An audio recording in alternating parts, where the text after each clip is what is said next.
మరోవైపు ముఖ్యమంత్రి రేవంత్ రెడ్డి వ్యాఖ్యలపై బీజేపీ ఈసీకి ఫిర్యాదు చేసింది. ముఖ్యమంత్రి రేవంత్ రెడ్డి కొడంగల్ ప్రెస్ మీట్లో రాజకీయ అంశాలు మాట్లాడారని ఆరోపించారు. పోలింగ్ జరుగుతున్న సమయంలో సీఎం రేవంత్ రెడ్డి వ్యాఖ్యలు ఓటర్లపై ప్రభావం చూపించే అవకాశాలు ఉన్నాయని చెప్పారు. ముఖ్యమంత్రి ఎన్నికల కోడ్ను ఉల్లంఘించారని తెలిపారు. రేవంత్ రెడ్డి పైన చర్యలు తీసుకోవాలని ఈసీకి కోరారు.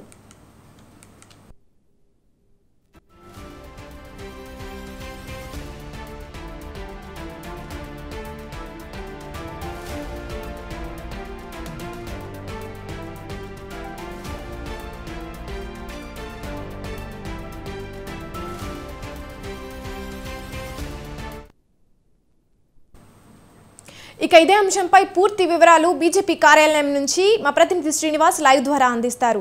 చెప్పండి శ్రీనివాస్, సీఎం పై కంప్లైంట్ ఇవ్వడానికి గల కారణం ఏంటి? తెలంగాణ ముఖ్యమంత్రి రేవంత్ రెడ్డి పైన బీజేపీ నేతలు ఎన్నికల కమిషనర్ కు ఫిర్యాదు చేశారు.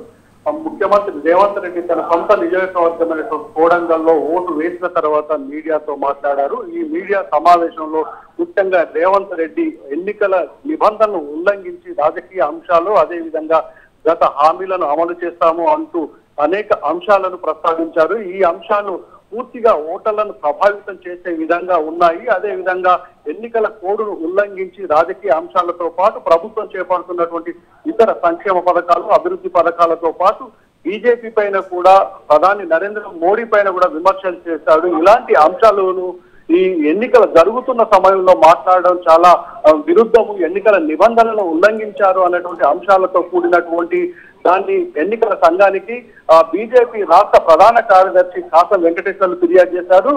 రేవంత్ రెడ్డి పైన చర్యలు తీసుకోవాలి, అదే విధంగా ఆయన చేపట్టినటువంటి సంక్షేమ పథకాలు కావచ్చు, ఇతర అంశాలను కావచ్చు ప్రస్తావించి ఓటర్లను ప్రభావితం చేయడంతో పాటు ఒక విధంగా బ్లాక్ మెయిల్ కూడా చేశారు అన్నటువంటి విషయాన్ని కూడా బీజేపీ నేతలు అంటున్నారు. ప్రధానంగా ఎన్నికలు జరుగుతున్న సమయంలో ముఖ్యమంత్రి అయినా ఎవరైనా మంత్రులు కానీ ఓటర్లను ప్రభావితం చేసే విధంగా వాళ్ళ ప్రసంగాలు ఉండకూడదు.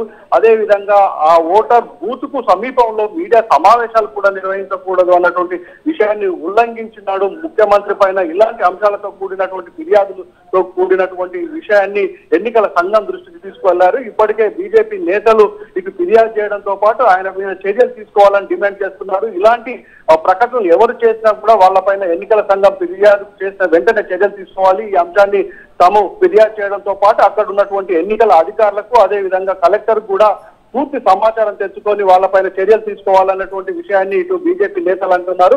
ఇప్పటికే రాతపూర్వకంగా ఎన్నికల సంఘానికి బీజేపీ ప్రధాన కార్యదర్శి కాసం వెంకటేశ్వర్లు ఫిర్యాదు చేశారు. ముఖ్యమంత్రి చేపట్టినటువంటి సంక్షేమ పథకాలు కావచ్చు, హామీలు కావచ్చు, ఇలాంటి అంశాలతో కూడినటువంటి విషయాలను వాళ్ళు సాక్ష్య ఆధారాలతో పాటు తాము అందజేస్తామన్నటువంటి విషయాన్ని కూడా బీజేపీ నేతలు చెప్తున్నారు. ఎన్నికల కోడ్ ఉల్లంఘించినటువంటి ముఖ్యమంత్రి రేవంత్ రెడ్డి పైన చర్యలు తీసుకోవాలన్నటువంటిది డిమాండ్ మాత్రం బీజేపీ నేతలు చేస్తున్నారు. అబిత, శ్రీనివాస్, రేవంత్ వ్యాఖ్యలపైన ఈసీ చర్యలు తీసుకునే అవకాశం ఉందా?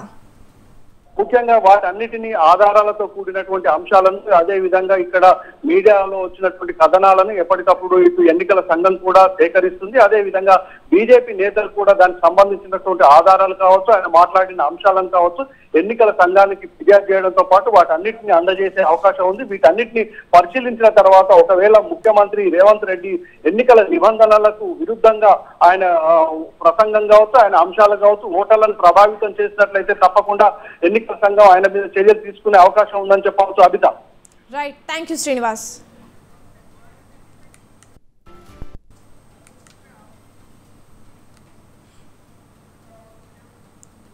తెలంగాణలో ఎన్నికల ప్రక్రియ ప్రశాంతంగా కొనసాగుతోంది. పోలింగ్ కేంద్రాలకు బారులు తీరిన ప్రజలు తమ ఓటు హక్కును వినియోగించుకుంటున్నారు. మధ్యాహ్నం 1 గంట వరకు తెలంగాణలో 40% పోలింగ్ నమోదైంది. తెలంగాణలో 17 లోక్సభ స్థానాలకు, కంటోన్మెంట్ అసెంబ్లీకి ఉప ఎన్నికలు జరుగుతున్నాయి. ఓటు వేసేందుకు ఉదయం నుంచే ఓటర్లు పోలింగ్ కేంద్రాలకు బారులు తీరారు.